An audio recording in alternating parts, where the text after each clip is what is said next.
ሰላም ጤና ይስጥልን አድማጭ ተመልካቾቻችን ከቶፕንሽ ኔትወርክ ዕለታዊ ዜናዎችን ይዘን ቀርበናል። በቅድሚያ ማርዕስቶቹን ሀገራዊ ምክክር ኮሚሽን በተመረጡ አጀንዳዎች ላይ ከፖለቲካ ፓርቲዎች ጋር ውይይት ማድረጉን አስታወቀ። በጸጥታ ችግር ምክንያት ዓመታዊ ግምገማ ማካሄድ እንዳልቻለ የአማራ ክልል ዳኞች ማህበር አስታወቀ። የፌደራል መንግስት ለ2019 ባዘጋጀው በጀት ለ12 ክልሎችና ለ2 ከተማ አስተዳደሮች የተመደበው የገንዘብ ድጎማ መጠን ለመጀመሪያ ጊዜ ግማሽ ትሪሊዮን ብር ተሻገረ። ህብረቱ የምርጫ ማግስት ቅሬታዎችን በህጋዊ መንገድ መፍታት ለዲሞክራሲ ግንባታ ወሳኝ መሆኑን አስታወቀ።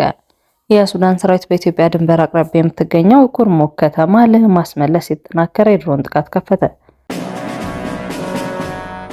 90 የሚሆኑ ሀገር አቀፍና የክልል የፖለቲካ ፓርቲ ተወካዮች በተረጋጉ ወይም በተዘጋጁ በተመረጡ አጀንዳዎች ላይ ውይይት ማድረጋቸውን ኮሚሽኑ አስታወቀ። የኮሚሽኑ ዋና ኮሚሽነር ፕሮፌሰር መስፍን አርአያ ከመጀመሪያው ጀምሮ የፖለቲካ ፓርቲዎች እንዲሳተፉ ኮሚሽኑ ጥረት ሲያደርግ እንደነበር ገልጸዋል። ይሁን እንጂ በወቅቱ ጥቂት የሚባሉ የፖለቲካ ፓርቲ ተወካዮች እንደነበሩና በጊዜ ሂደት ተሳትፎ ማድረጋቸውንና መሻሻሉን ተናግረዋል። በሌላ በኩል በትግራይ ክልል አጀንዳ ማሰባሰብ ለማከናወን ከ22 ጊዜ በላይ ውይይት መድረጉን የተናገሩት ዋና ኮሚሽነሩ በትግራይ ክልል እስካሁን በሚፈለገው ውጤት እንዳልመጣ አስረድተዋል። በክልሉ አስተማማኝና የተረጋጋ ሰላም ባለመኖሩ ምክንያት እስካሁን በቦታው በአካል ተገኝተው የአጀንዳ ማሰባሰብ ስራ ማከናወን እንዳልቻሉ አስታውሰዋል። ኮሚሽኑ ሂደቱን ስኬታማ ለማድረግ ከትግራይ ክልል ጊዜያዊ አስተዳደር፣ ከህወሓት አመራር፣ በክልሉ ከሚንቀሳቀሱ የሲቪል ማህበራትና እንዲሁም ይመለከታቸዋል ከተባሉ ሌሎች ተቋማት ጋር ውይይት ቢያደርግም እስካሁን ድረስ ወደ ተግባር መግባት የሚያስችል ውጤት አለመገኘቱን ጠቁመዋል። በጸጥታ ችግር ምክንያት ዓመታዊ ግምገማ ማካሄድ እንዳልቻለ የአማራ ክልል ዳኞች ማህበር አስታወቀ። የአማራ ክልል የዳኞች ማህበር በጸጥታ ችግርና በትራንስፖርት እጥረት ምክንያት የ2018 በጀት ዓመት ሪፖርትና ግምገማ ማካሄድ እንዳልቻለ አስታውቋል።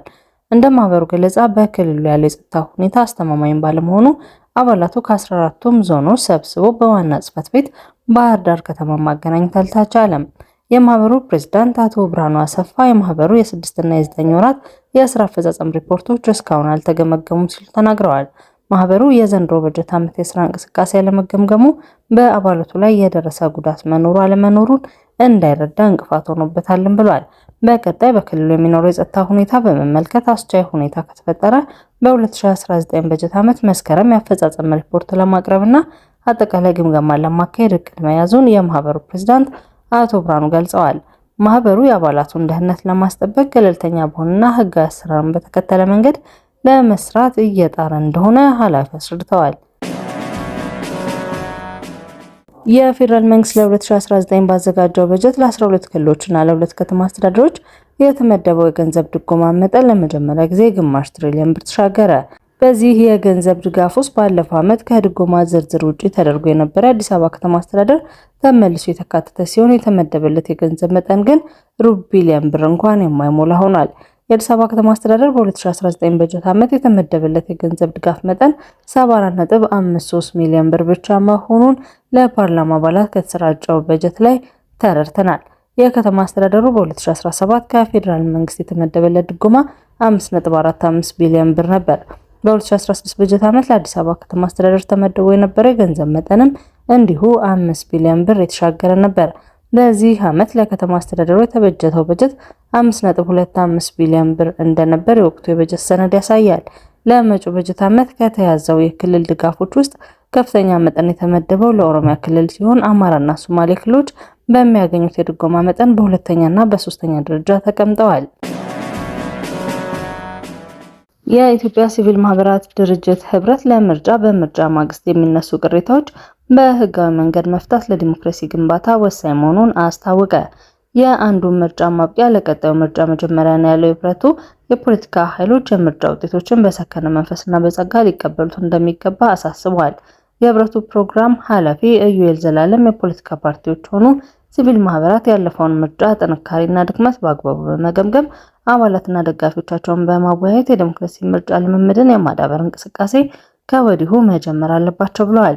አቶ ዩኤል በተጨማሪም የምርጫ ውጤትን ከማሳወቅ ጋር የተያያዘ የድህረ ምርጫ ሂደት ሰላማዊ እንዲሆን ሲቪል ማህበራት ከወገንተኝነት የጸዱ የክትትል ሪፖርቶችን ለህዝብ ማቅረብ እንደሚገባቸው አብራርተዋል።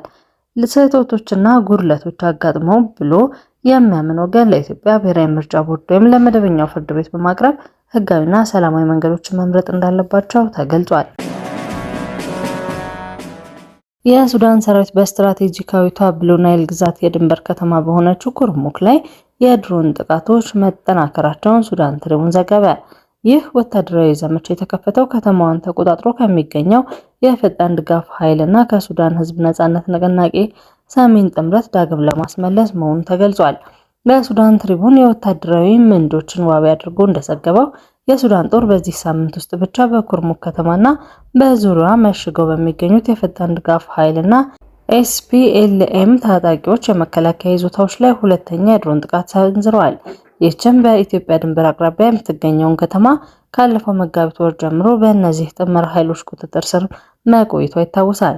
ምንጮቹ አክለውም እንደገለጹት በተሰነዘሩት ጥቃቶች ባለቤቶቻቸው የጥምረት ተዋጊዎች የሆኑ በርካታ ተሽከርካሪዎች ወድመዋል።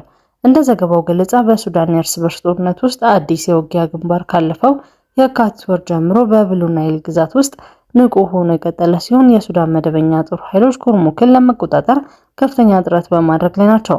በአሁኑ ወቅትም በከተማዋ ደቡባዊ፣ ምዕራባዊና ሰሜናዊ አቅጣጫዎች ላይ ከባድ ውጊያ እየተካሄደ ይገኛል።